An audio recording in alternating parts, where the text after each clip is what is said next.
Bem-vindas ao Passo a Passo. Hoje temos um tema muito desafiante, que é a justiça, e também gostava de fazer um enquadramento para estarmos sintonizadas no percurso que temos feito aqui no Passo a Passo, um dia de cada vez, que é o nosso mote, não é? Aqui neste programa. E é também a nossa busca de querermos acreditar, mas com os pés na terra e mantendo sempre a cabeça no céu. Com a cabeça no céu temos a ajuda dos sacramentos e com os pés na terra temos o exercício das virtudes. E a justiça é uma das virtudes que é das principais, da qual saem outras virtudes, e já vou explicar um bocadinho mais. Gostava também de recapitular o tema anterior, que é fascinante, não é? O sacramento da comunhão, que é a cereja no topo do bolo da iniciação cristã, porque temos o batismo, a confissão e a Eucaristia. E com a Eucaristia terminamos o ciclo da iniciação cristã, ficamos prontos para chegar ao céu, não é? Quase, porque experimentamos um pouco do céu. Deixei-vos também a nota de que temos umas audiências do Papa sobre este sacramento, 5 de fevereiro de 2014 e 12 de fevereiro de 2014, e o Papa também dedicou audiências sobre a missa desde o dia 8 de novembro de 2017 a 4 de abril de 2018. E vale a pena aprofundar neste tema também, porque se nós vamos à missa habitualmente, é sempre inesgotável tudo o que nós pudermos aprofundar sobre a missa, não é? E sobre o nosso amor à Eucaristia. E aqui nós tentámos aprofundar em algumas partes da missa e pessoalmente para mim foi uma grande aprendizagem também voltar a meditar e a refletir sobre algumas partes da missa e confesso que estive mais atenta na missa depois de ter preparado este passo a passo, e é sempre um esforço contínuo ao longo de toda a minha vida, e penso que também é um bom desafio para qualquer pessoa. Para revisão, eu diria que temos o milagre da transubstanciação, não é? Falámos aqui de que a substância muda, passa de pão e vinho para o corpo e sangue, alma e divindade do próprio Cristo, não é? Muda a substância, embora os acidentes de estado, de cor, de cheiro, de sabor sejam os mesmos.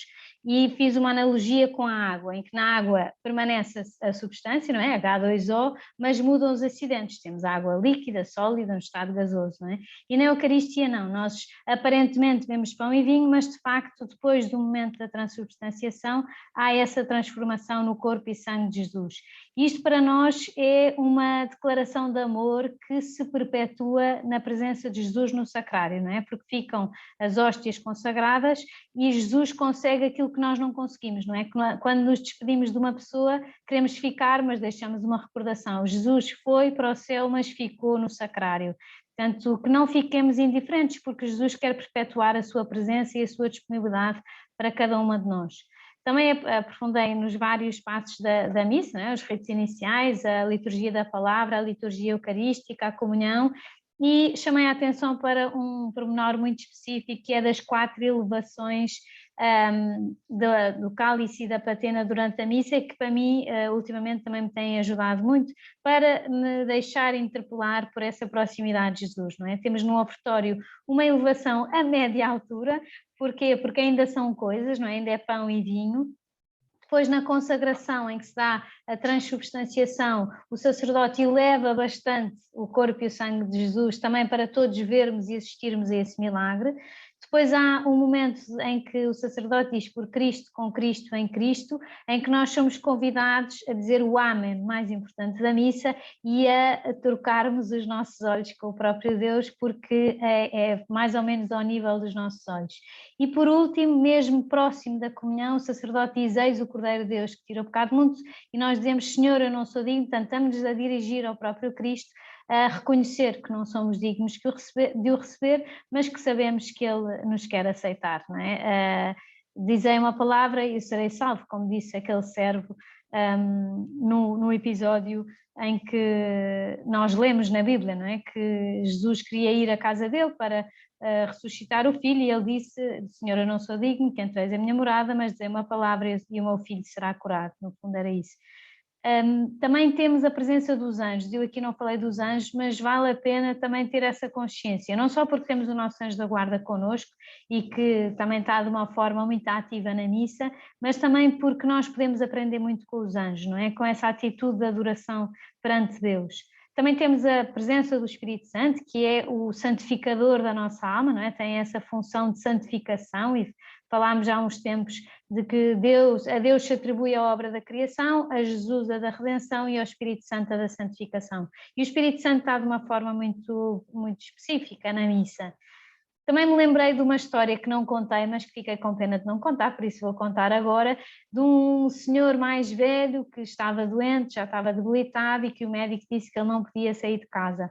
E o filho realmente controlava-o minimamente, mas houve um dia que o velhinho desapareceu de casa, fugiu de casa. Também acontece às pessoas mais velhas. E então o filho foi procurá-lo ali nas redondezas e encontrou-o na missa, no fim da missa, a rezar. E então ele foi dar uma descompostura ao pai e disse: pai, o médico disse que o pai não podia ir à missa, isto é inacreditável, o pai pode ficar pior, não sei o quê, Deus não quer que o pai vá à missa. E o velhinho olhou para o filho e disse: Deus não quer, mas gosta.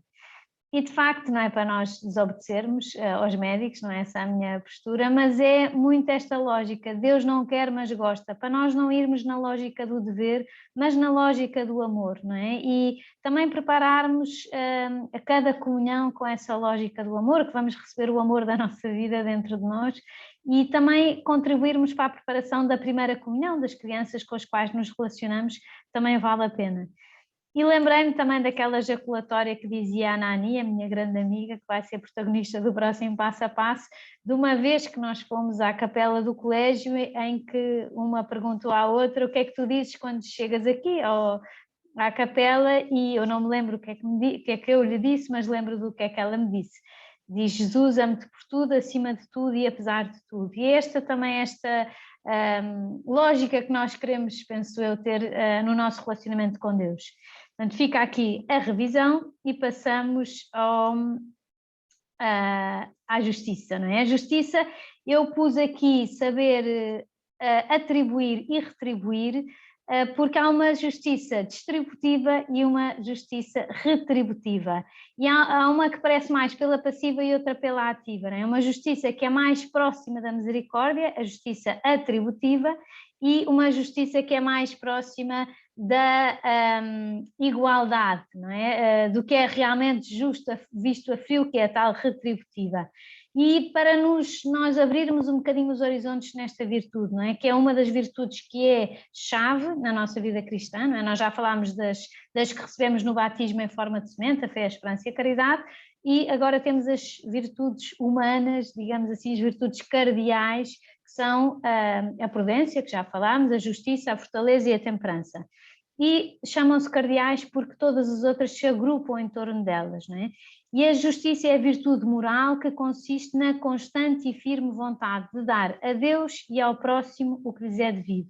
E se é para dar a Deus o que lhe é devido, eu pensei que poderíamos começar com a lógica da adoração a Deus, não é? Porque se nós temos como primeiro mandamento adorar a Deus e amá-lo sobre todas as coisas, vale a pena parar um bocadinho e pensarmos nesta virtude e nesta capacidade que temos de adorar a Deus para lhe dar aquilo que lhe é devido, que é a adoração.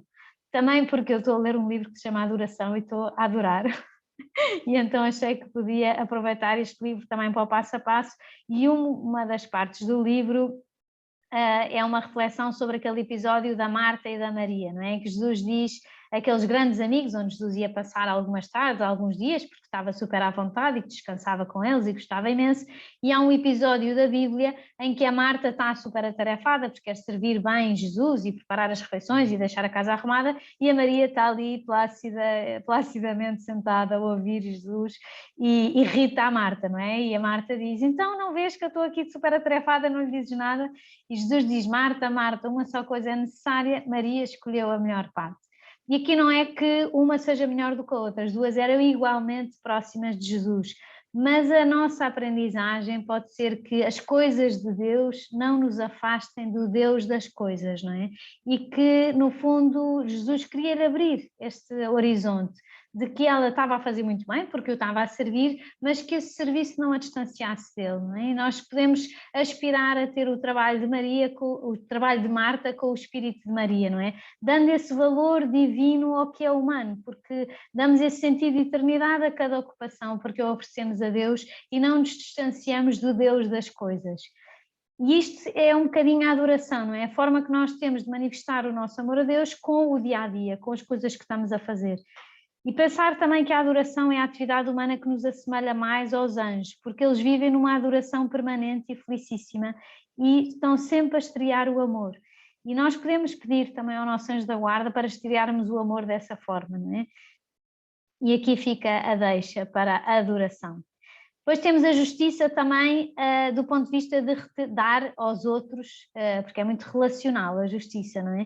E para nós pode-nos ajudar também a refletir sobre o momento em que as crianças se apercebem da importância da justiça. Se cá todas nós nos lembramos das crianças que acompanhamos, não é? E fica aqui a notícia que vou ter mais um sobrinho, podem rezar por ele, ainda não sabemos se é rapaz ou rapariga, mas vai nascer em setembro, 23º. E que é filho da Cristina, que vai dar o próximo passo a passo com a Nani, são 2 testemunhos a não perder. Então, justiça, nós lembramos do momento em que as crianças começam a dizer não é justo. Os pais dizem qualquer coisa, não é justo, não é justo. E é crucial que os adultos sejam consistentes na proporcionalidade ao lidar com estas crianças que se apercebem da questão da justiça, não é? E aqui para os adultos é importante saber dar a importância de vida de acordo com uma hierarquia de valores, porque se nós reagimos com a mesma força perante situações em pontos diferentes desta hierarquia de valores, não é? É diferente sujar o chão ou partir um copo sem querer do que mentir. Nós não podemos reagir com uma proporcionalidade despropositada em relação à nossa hierarquia de valores, porque senão podemos baralhar as crianças e elas já não percebem o que é justo, o que é que não é, e dificultamos o seu discernimento. Portanto, aqui a pedagogia nas crianças e em nós próprios também é uma aprendizagem, não é? E para nós próprios, às vezes também tentarmos nas nossas relações distinguir o que é negligência, não querer saber, que é diferente da preguiça, que é não querer fazer.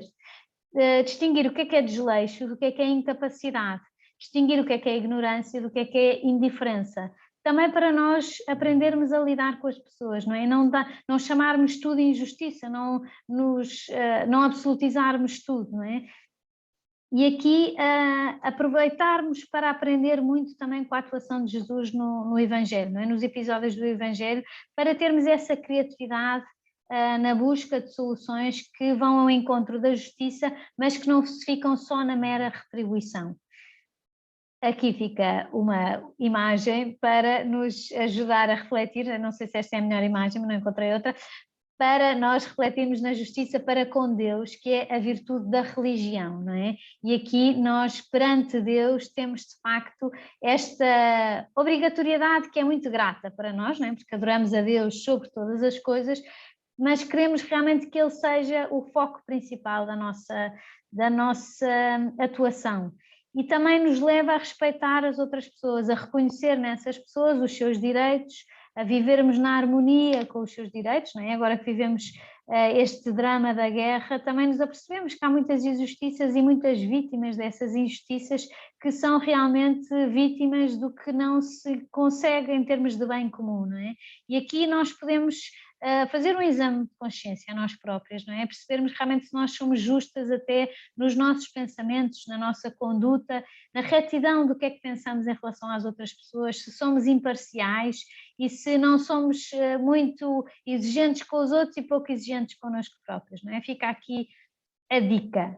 Em relação à educação na justiça, eu falo da educação também porque às vezes nos ajuda mais a ver como é que as crianças reagem, porque estão na flor mais verde da sua idade, para nós podermos aplicar ao nosso próprio esforço e à nossa própria vida, não é? Esforçarmos continuamente por dar aos outros o que é que lhes é devido, não é? De acordo com o cumprimento dos seus deveres e de acordo com os seus direitos, não é? Como pessoas que são, em que lhes é legítimo ser filhos, ser cidadãos, ser profissionais, ser governantes, os que são governantes, e reconhecermos aí uma lógica de direitos e deveres no nosso relacionamento com os outros, não é? Para termos realmente as balizas bem delineadas em termos de justiça retributiva, para podermos crescer para outro patamar, que é a da justiça atributiva, que roça a misericórdia, não é? Porque a justiça ordena as nossas relações com Deus e com os outros, faz com que respeitemos os deveres, os direitos, pede-nos simplicidade, pede-nos sinceridade, pede-nos gratidão, mas a verdadeira justiça é o perdão. É o perdão porquê? Porque nós só conseguimos a justiça perfeita quando o ofendido se arrepende, não é? Só quando o ofendido, o culpado, só quando o culpado reconhece o mal e muda de vida é que a justiça triunfa. Portanto, é esse o nosso caminho, é conseguirmos que os culpados reconheçam o mal e mudem de vida. E esse culpado, primeiro, somos nós próprios, não é? Porque temos esta tendência para o mal, temos esta tendência que é a concupiscência, que nos puxa para baixo e que às vezes pensamos mal, sentimos coisas erradas, fazemos coisas erradas, e se nós mudamos de vida, a justiça em nós triunfa, e triunfa porque a misericórdia de Deus nos perdoa e nos atrai a si. E é este o ensinamento que Deus nos dá com a história da salvação e da redenção. E não há contradição, pois a misericórdia leva ao cumprimento da verdadeira justiça, porque nos dá a lógica do amor de Deus por cada uma de nós, não é? E não é através da punição que se consegue o perdão, às vezes. É preciso conseguirmos a conversão daquele coração e do nosso próprio coração para caminharmos em direção à verdadeira justiça e para aprendermos com o coração misericordioso de Jesus, não é? Que nos perdoa e que em Jesus a misericórdia se faz carne e a verdadeira justiça alcança a sua plenitude no próprio Cristo, não é? Que deu a sua vida por cada uma de nós. E a misericórdia vem dessa atitude de Jesus, não é? Misericós, que assume no seu coração as nossas misérias, torna-as tão próprias que dá a vida para que essas misérias sejam apagadas em nós e para que nós possamos ir para o céu sem essas misérias. Portanto, para nós aqui é todo um mundo por descobrir, não é? Desta justiça atributiva que já está ao nível da misericórdia, que é a do próprio Deus por cada uma de nós. E esta justiça alcança a paz, não é? Se houvesse um verdadeiro desenvolvimento desta virtude em toda a sociedade, havia um bem-estar completo, porque nós realmente conseguiríamos todos contribuir para o bem comum e para a paz, não é? Explica São Tomás que a paz é obra da justiça indiretamente, porque remove os obstáculos para que haja a paz, não é? E essa justiça que nós procuramos e a paz é a consequência da caridade, porque une os corações, não é? Une verdadeiramente. E aqui nós temos um panorama completamente diferente, não é? Eu na sessão passada falava da misericórdia, que o Papa nos convida também a refletir na mensagem da Quaresma, não é? Extirpar o mal de nós, e sabendo que foi esse mal que deu origem à necessidade e ao desejo de Jesus de dar a vida por cada uma de nós, e porque Deus é misericórdia, não é? E esta é a expressão da sua soberania, a justiça concreta que é dirigida a cada pessoa na sua singularidade, na base das circunstâncias em que vive, e a soberania de Deus é a sua misericórdia, e para nós isto é uma aprendizagem e leva-nos também a considerar as obras de misericórdia, e nós podemos exercitar as obras de misericórdia de uma forma muito, muito acessível, não é? Ouvir uma pessoa mais velha que precisa de companhia, perdoar e esquecer mesmo, não é? Eu perdoo, mas não esqueço, não, eu perdoo e eu quero esquecer. Tratar bem alguém que me tenha tratado mal, isto é difícil, mas é um caminho, é possível. Visitar Jesus que está preso no sacrário por cada uma de nós, isto também é uma obra de misericórdia. Suportar com paciência as fraquezas das outras pessoas, sem pensar, não há pachorra. Há pachorra, há paciência, há paz, é possível. Também podemos aprender e ensinar as crianças, por exemplo, a limpar o que alguém sujou lá em casa, não é?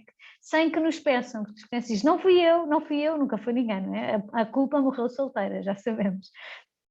Rezar pelas vítimas do terrorismo, pelas vítimas da guerra, também é uma obra de misericórdia. Rezar para que eu deixe que Deus me faça santa. Isto também é uma obra de misericórdia que nós podemos exercitar connosco próprios, não é? Isto dá-nos uma leveza interior que é muito diferente, não é? Essa justiça atributiva que já é misericórdia. Receber bem quem toca à porta ou quem telefona. Às vezes não nos apetece nada receber aquela pessoa, mas é uma obra de misericórdia. Sorrir porque os outros precisam do nosso sorriso. Não pactuar com as curiosidades sobre a vida dos outros, não é? Isto, de facto, é um horizonte amplíssimo, onde nós podemos crescer e aprofundar e também transmitir bem à nossa volta, não é? Essa pedra caída no lago que forma ciclos concêntricos que dão abrangência e chegam em termos de bem às outras pessoas. E aqui irmos sempre aprendendo, não é? Termos essa capacidade de nos deixarmos educar pelas outras pessoas, pelo exemplo dos outros, também contribuirmos para a aprendizagem dos mais novos, não é? Em relação à obediência, em relação à piedade. A piedade é a virtude própria dos filhos, não é? Que tratam bem os pais e a sua própria pátria, não é? E isto, daí é que vem a virtude da piedade, esse respeito, essa veneração, essa dedicação, servil, mas no bom sentido da palavra, não é? Que nós nos reconhecemos realmente filhos e prediletos de Deus, no caso da nossa filiação divina, mas que nos leva também a uma postura de reconhecimento da autoridade e da grandeza e da paternidade de Deus, que é nosso Pai. E isso é uma virtude complementar da justiça, não é? A obediência, a piedade, a sinceridade, a religião, não é? Que já falamos. Como é que também se aprende a crescer na justiça? Sabendo que a justiça é relativa aos outros, não é? Se nós dissemos a uma criança que parta um brinquedo, se é de outra criança, é falta de justiça. Se o brinquedo é próprio, é falta de pobreza, já é outro tema diferente, não é? Portanto, a justiça é sempre relacionada com outras pessoas ou com Deus, não é? Por isso é a virtude da religião. E aqui termos também essa lógica e essa noção em relação também às crianças para irmos incutindo a justiça à nossa volta. Eu agora vou-vos convidar a sair, já é um clássico aqui do nosso passo a passo, interrompemos e voltamos a entrar, que é para não ficamos aqui a pensar nas regras, e voltamos a entrar no mesmo link, está bem? Até já!